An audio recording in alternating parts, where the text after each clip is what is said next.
na tao si Kristo nga mao ang Dios.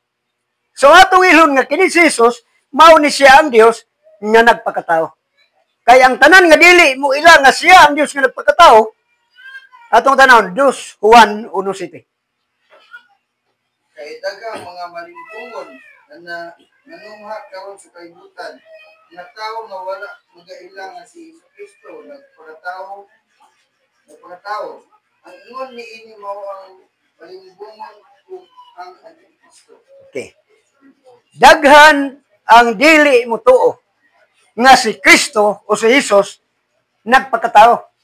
Ug kining mga tawhana matud pa sa Biblia, mga Antikristo. So buti pasabot mga kabatok ni Kristo kining mga dili mo tuo nga si Kristo nagpakatao. Kabatok ni Kristo ang mga tao nga dili mo tuo nga siya nagpakatao. Tungod kay siya ang Dios nga nagpakatao. Busa ilho nato nga siya maong Dios nga nagpakatao. Kay kung dili kamo ila, ang dili mo ila Antikristo. Buti pasabot kabatok. Okay. Ikaw pat, ilho nato nga si Jesus mao ang dakong Dios ug manluluwas. Dili basta-basta lang nga matud pa sa usa ka denominasyon nga si Kristo kuno matud pa nila Junior God, gamay nga Dios. Pero sa Biblia di kakabasa nga si Jesus gamay nga Dios. Ang imong mabasa dakong Dios ug manluluwas. So daghan ang mga questionable sa uban nga mga denominasyon. Gani wa sila kahibalo kinsay ngalan sa Amahan. Ang uban wala kahibalo kinsay ngalan sa Espiritu Santo. Ang ilang nahimbawaan nga ngalan, ang ngalan ra sa anak nga mao si Kristo. Pero ang ngalan sa Amahan wala sila kaila. Ang ngalan sa anak wala sila kaila. Ngano? Wala sila mutuo sa dako nga tinago nga gipadayag. Mao nga kinahanglan nga atong masabtan ug tan-awon pagayo gikan sa daan payon sa bago. So ang tanan nga dili mutuo nga si Kristo nagpakatao, mga Antikristo. Ikalima, ilhon si Jesus nga mao ang matuod nga Dios. Ilhon siya nga mao matuod nga Dios. 1 Juan 5:20. Kung kita na sayod nga ang anak sa Dios niya ihatag ka nato sa labot. Oh. Pagila kaniya nga mao ang matuod. Kung kita anak kaniya nga mao ang matuod diha sa iyang anak nga si Kristo Jesus. Dili siya mao ang matuod nga Dios o kinabuhi kadayon. Okay, balikan ta rin number 4.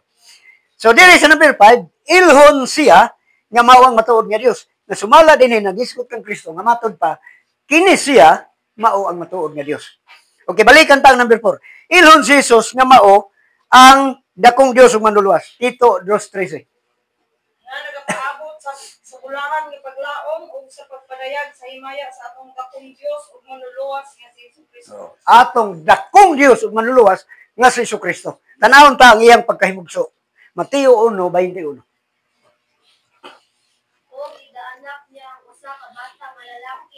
Siya imo kaganganlan si Jesus kay siya mauman ang matalungas sa iyang katawhan gikan sa ilang mga sala.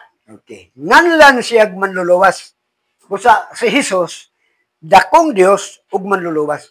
May mga misteryo lang nga kinahanglan imong tan-awon kinsa gipadaygan nga kinahanglan atong dawaton aron dili kita malibog. Karon daghan ang mga kontrobersiya nga sa nakalain-lain pundok sa relihiyon. Sa nakalain denomination. Doon ay mga denomination nga nag-ila nga duhay Dios. Doon ay denomination nga nag-ila nga tulo ang Dios. Doon ay denomination nga nag-ila nga ang Dios tulo ka persona. Pero dili sila makahatag sa ngalan sa tulo ka persona. Isaray ilang mga ngalan. Busa questionable. Ari kita sa ikaunom. Ikaunom, ilhon si Jesus ug ang Amahan nga usara. So si Jesus ug ang Amahan, usara dili sila duha. Mao ni sa kadaghanan kay uban ilang gi lahi si Jesus nga ikaduha ra. Ilang pagtuo nga duha. Pero ang Biblia nagingon si Jesus ug ang Amahan usara. Mao ni nga sa kadaghanan na question sa ila. Tungod kay dili sila mutuo ani. Sa makadaghan ilang gibasa, dili sila mutuo. Ang ilang paghuna-huna duha gyud. Sa Old Translation didto na bikil. Kaya ang Old Translation nga binisaya kadtong bugna. Giingon didto nga ang Ginoong Hesus nga giingon, ako ang amahan, usara kami. So dito sila nukupot ng usara kami. Kay, primero duha, ako ug ang amahan, usara kami. So, muna sa old translation, bikil. Pero ko sa standard, lahi. Kanya, kung imong padagan pa sa uban, imong makita, nga usara. Muna itong tanon. Ilho na to si Jesus, nga siya, ug ang amahan, usara. Juan 6:30.